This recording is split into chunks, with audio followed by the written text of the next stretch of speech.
Наша республика отметила свое 29-летие, но череда мероприятий, приуроченных к этой дате, продолжается. Вот и выставка известной российской художницы Елены Сухоруковой под псевдонимом Елены Кырмызынар в Ингушском государственном музее краеведения имени Тугана Майсагова была приурочена ко Дню образования Ингушетии. Выставка под названием «Войны Гиппократа» посвящена тем, кто в течение последних 1,5 лет сражался со страшной болезнью, не жалея ни здоровья, ни сил. Их уже нет среди нас, но они выполнили свой долг и спасли большое количество людей. И то, что художница сумела объединить их истории людей одной профессии, но с разных регионов, культуры и конфессий, это заслуживает большого уважения. География представленной экспозиции вправду обширная. 70 портретов, 70 историй людей в белых халатах из Московской и Ленинградской, Курской и Нижегородской областей, Республики Татарстан из Забайкальского края, Чечни и Ингушетии. Художница отмечает, что работала над портретами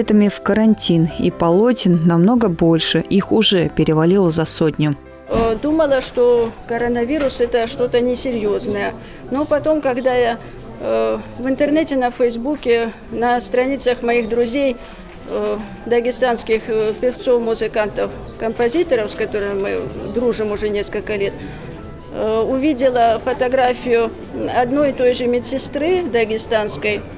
И там было подписано, что она умерла, она молодая, красивая, цветущая, с букетом роз стояла. Меня это так поразило. Я была уверена, что дагестанцы и прочие кавказцы долгожители, и что их никак коронавирус вообще не коснется. И увидела, что уже много таких сайтов памяти медиков, умерших от коронавируса. И на одном из них их было уже 157. Елена, по сути, новичок в изобразительном искусстве. Впервые кисть в руки взяла в 2016 году. Темой ее более ранних картин стали портреты известных военных и знаменитостей Афганистана, Индии и Африки. Но с началом пандемии жизнь расставила свои приоритеты, и героями ее работ стали медики. Я их рисовала специально в ярких тонах, чтобы и брала именно с тех фотографий, где они улыбчивые, жизнерадостные, оптимистически настроенные, чтобы показать их, что в их самые лучшие моменты жизни запечатлеть, чтобы они смогли в нашей памяти остаться именно такими. У Елены свой особенный стиль. Почерк художницы можно узнать по ярким цветам, которые она использует в своих работах, и в большинстве своем это крупные планы. Для кого-то выставка картин – это просто очередное культурное событие, а кто-то среди десяток портретов находит то более знакомое лицо, и перед глазами проносится вся его жизнь. Цвет Шадыжева потеряла в пандемию сестру, и среди воинов Гиппократа представлен и ее портрет. Роза Баголова работала в кардиологическом диспансере медсестрой. Ее не стало в мае 2020-го.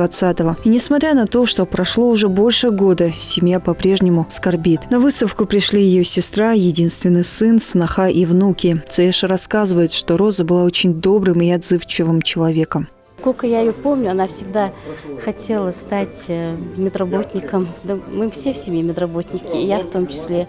Она очень любила свою профессию. Она очень любила своих пациентов. Даже вот когда я разговаривала с ее врачом до Киева, Зарета ее врач, она говорит, и любую карту найти, говорит, было без проблем. Она знала каждого больного, она могла сразу найти карту, там, оказать нужную помощь и могла знать, что нужно этому больному. Среди 70 портретов, представленных на выставке, 11 медиков из нашей республики. Это врачи, медсестры, фельдшеры, сотрудники больниц. Мы одновременно гордимся ими и скорбим. Это большая потеря для нашего народа. И то, что эта выставка названа «Войнами Гиппократа», не случайно. Ведь эти люди сражались не только за наше здоровье, но и жизни. Конечно, эти люди погибли не напрасно. Они спасли нам жизни. И они сегодня герои для нас. Мне кажется, и эта выставка открылась здесь у нас в Музее краеведения, потому что мы всегда рассказываем о героях наших. Конечно, хочется выразить и сказать ей огромные слова благодарности. И я хотел бы сравнить ее труд со словами, оставленными автором советского и потом впоследствии российского гимна Сергея Михалкова, который сказал, как прекрасно, что есть люди, помнящие о тех, кто сделал все, что мог для своей Родины. И эти слова сегодня, я думаю, соответствуют и этой художнице, которая внесла вклад. На выставке Елены Сухоруковой присутствовали не только родные и близкие погибших медработников, но и сотрудники различных государственных организаций, общественные деятели и средства массовой информации. Министерство здравоохранения Ингушетии наградило художницу благодарностью за трудоемкую работу и неоценимый вклад в сохранение памяти подвига врачей в период пандемии COVID-19. Сама Елена Викторовна поделилась, что историю погибших врачей и медработников в лицах увидят многие жители нашей страны, так как она планирует сделать выставку «Воины Гиппократа» передвижной. Сначала это Дагестан, Чечня и другие регионы Кавказа, а затем города Центральной России, а потом и всей страны.